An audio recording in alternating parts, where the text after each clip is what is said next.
ವಿಜಯಪುರದಲ್ಲಿ ಗ್ರಾಮ ಪಂಚಾಯತ್ ಮಾಜಿ ಸದಸ್ಯನ ಭೀಕರ ಹತ್ಯೆ ಪ್ರಕರಣಕ್ಕೆ ಸಂಬಂಧಪಟ್ಟಂತೆ ಟಿಪ್ಪರ್ ಡಿಕ್ಕಿ ಹೊಡೆದು ಫೈರಿಂಗ್ ನಡೆಸಿ ಮಾಡಲಾಗಿದ್ದ ಭೀಕರ ಹತ್ಯೆ ಇದು. ಹಂತಕರನ್ನ ವಿಜಯಪುರ ಗ್ರಾಮೀಣ ಠಾಣೆ ಪೊಲೀಸರು ಬಂಧಿಸಿದ್ದಾರೆ. 6 ಜನ ಆರೋಪಿಗಳನ್ನು ಪೊಲೀಸರು ಬಂಧಿಸಿದ್ದಾರೆ ಎನ್ನುವಂಥ ಮಾಹಿತಿ ಲಭ್ಯವಾಗಿದೆ. ಅಲಿಯಾಬಾದ್ ನಿವಾಸಿ ರಾಜು ಖರೆನ್ ಆಕ್ಸಿಡೆಂಟ್ ಮತ್ತು ಫೈರಿಂಗ್ ಮಾಡಿ ಹತ್ಯೆ ಮಾಡಲಾಗಿತ್ತು. ಕಳೆದ ದಿನಾಂಕ 14ರಂದು ಅಲಿಯಾಬಾದ್ ಇಂಡಸ್ಟ್ರಿ ಏರಿಯಾದಲ್ಲಿ ನಡೆದಿದ್ದ ಹತ್ಯೆ ಇದು. ಸಂಬಂಧಿಕರಿಂದಲೇ ಒಂದು ಹತ್ಯೆ ನಡೆದಿದೆ ಎನ್ನಲಾಗಿತ್ತು.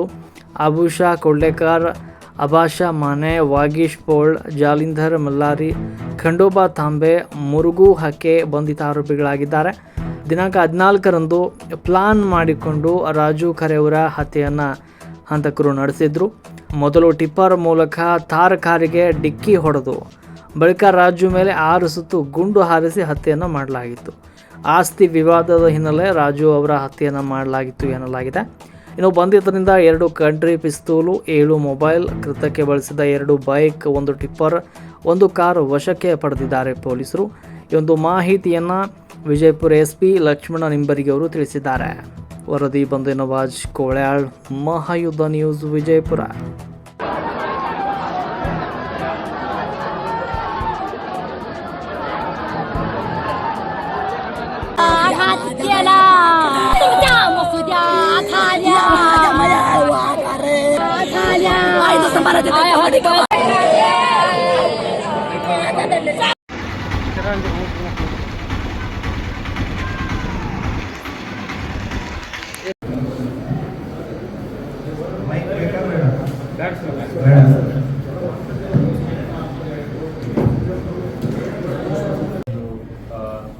ಪ್ರಾಪರ್ಟಿ ರಿಕವರಿಯನ್ನು ತಮ್ಮ ಗಮನಕ್ಕೆ ತಂದಿದೆ. ಇನ್ನೊಂದು ಪ್ರಕರಣ ವಿಜಯಪುರ ಗ್ರಾಮೀಣ ಪೊಲೀಸ್ ಠಾಣೆಯಲ್ಲಿ ದಿನಾಂಕ 14/4/2026 ಮಧ್ಯಾಹ್ನ 3 ಗಂಟೆಗೆ ಒಂದು ಕೊಲೆ ಪ್ರಕರಣ ದಾಖಲಾಗಿರುತ್ತೆ. ಪ್ರಕರಣದ ಸಂಖ್ಯೆ 173/2026 ಅಡಿಯಲ್ಲಿ ಇಂಡಿಯನ್ ಆರ್ಮ್ಸ್ ಆ್ಯಕ್ಟ್ ಮತ್ತು BNS ಆ್ಯಕ್ಟ್ಸ್ ಅಡಿಯಲ್ಲಿ ಪ್ರಕರಣವನ್ನು ದಾಖಲು ಮಾಡಿಕೊಂಡು ಪತ್ತೆ ಕಾರ್ಯವನ್ನು ಕೈಗೊಂಡಿರ್ತಾರೆ. ಅವತ್ತಿನ ದಿನ ರಾಜು ಬಾಪು ಕರೆ ಅನ್ನುವಂಥ 42 ವರ್ಷದ ವ್ಯಕ್ತಿಯನ್ನು ಆತನ ಊರಾದಂತಹ ಗೋಲ್ಡನ್ ದೊಡ್ಡಿ ಯಂತ್ರವನ್ನು ವಿಜಯಪುರ ಸಿಟಿಗೆ ತನ್ನ ತಾರ್ ಜೀಪ್ನಲ್ಲಿ ಬರ್ತಾ ಇರಬೇಕಾದ್ರೆ ಅಲಿಯಾಬಾದ್ ಇಂಡಸ್ಟ್ರಿಯಲ್ ಏರಿಯಾದ ಹತ್ರ ಒಂದು ಟಿಪ್ಪರ್ನಲ್ಲಿ ಬಂದುಬಿಟ್ಟು ಮೊದಲು ತಾರ್ ಜೀಪಿಗೆ ಡಿಕ್ಕಿ ಹಾಯಿಸಿ ಆತ ಯಾವಾಗ ಸತ್ತಿಲ್ಲ ಅಂತ ಗೊತ್ತಾಗುತ್ತೆ ತಳಗೆ ಇಳಿದ್ಬಿಟ್ಟು ಮತ್ತೆ ಕಲ್ಲಿನಿಂದ ಮಾರಣಾಂತಿಕವಾದಂಥ ಹಲ್ಲೆಗಳನ್ನು ಮಾಡಿ ತಮ್ಮಲ್ಲಿದ್ದಂಥ ಕಂಟ್ರಿ ಪಿಸ್ತೂಲ್ಗಳನ್ನು ಬಳಸಿ ಗುಂಡು ಹಾರಿಸಿ ಆ ವ್ಯಕ್ತಿಯನ್ನು ಕೊಲೆ ಮಾಡಿ ಅಲ್ಲಿಂದ ಪರಾರಿಗೈದಿರ್ತಾರೆ.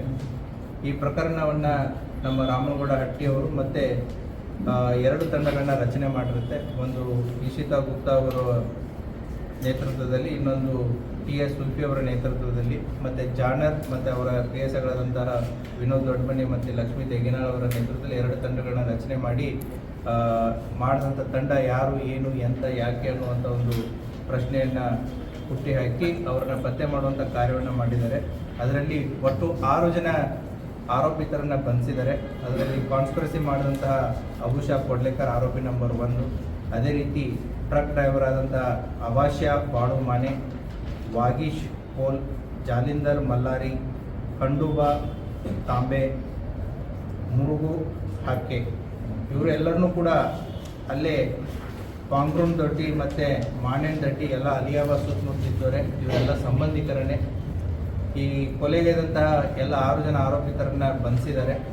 ಅವರ ಕಡೆಯಿಂದ ಬಂಧನ ಆಸ್ತಿ ವಿವಾದ ಹಿನ್ನೆಲೆಯಲ್ಲಿ ಆತನನ್ನು ಕಾನ್ಸ್ಪಿರಸಿ ಮಾಡಿ ಟ್ರಕ್ಕನ್ನು ಜಸ್ಟ್ 2 ಡೇಸ್ ಮುಂಚೆ ಅದನ್ನು ಪರ್ಚೇಸ್ ಮಾಡಿ ಆತನ ಹೋಗು ಬರೋಗಳನ್ನು ವಾಚ್ ಮಾಡಿ ಆತನನ್ನು ಬರುವಂಥ ವಿಚಾರವನ್ನು ತಿಳಿದುಕೊಂಡು ಅವತ್ತು ಟ್ರಕ್ನಲ್ಲಿ ಬಂದು ಆತನಿಗೆ ಆಕ್ಸಿಡೆಂಟ್ ಮಾಡಿ ಮತ್ತು 2 ಟೂ ವೀಲರ್ಗಳನ್ನ ಬಳಕೆ ಮಾಡ್ಕೋತಾರೆ. ಅವನನ್ನು ಒಂದು ಫಾಲೋ ಮಾಡೋದಕ್ಕೆ ಮತ್ತು ಇನ್ನೊಂದು ಟ್ರಕ್ ಜೊತೆ ಇದ್ದಂಥ 2 ವೆಹಿಕಲ್ಸ್ಗಳಲ್ಲಿ ಒಟ್ಟು 4 ಜನ ಆರೋಪಿತರು ಬಂದು ಅದನ್ನು ಕೊಲೆಗೈದು ಹೋಗಿರ್ತಾರೆ. ಕೊಲೆ ಮಾಡಿಬಿಟ್ಟು ಇವರು ತಿಕೋಟ, ಟಕ್ಕಳಿಕೆ ಮತ್ತು ಸೋಲಾಪುರದಲ್ಲಿ ವೆಹಿಕಲ್ಸ್ಗಳನ್ನು ಇಟ್ಟು ತಪ್ಪಿಸ್ಕೊಂಡು ಹೋಗಿರ್ತಾರೆ.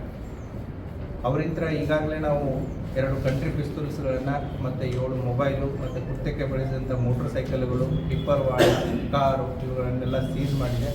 ಆರೋಪಿಗಳನ್ನು ದಿನಾಂಕ 20/4/2026 ಅವ್ರನ್ನ ನ್ಯಾಯಾಂಗ ಬಂಧನಕ್ಕೆ ಒಳಪಡಿಸಿ ಪೊಲೀಸ್ ಕಸ್ಟಡಿಯನ್ನು ತಗೊಂಡು ವಿಚಾರಣೆಗೆ ಒಳಪಡಿಸಿದ್ದಾರೆ. ಸೊ ವಿಚಾರಣೆಯನ್ನು ಒಳಪಡಿಸಿ ಅವರಿಂದ ಬರಬೇಕಾದಂತಹ ಎಲ್ಲ ಏನು ಮೆಟೀರಿಯಲ್ ಎವಿಡೆನ್ಸಸ್ ಏನಿತ್ತು ಅದನ್ನು ಕೂಡ ಕಲೆಕ್ಟ್ ಮಾಡಿದ್ದಾರೆ.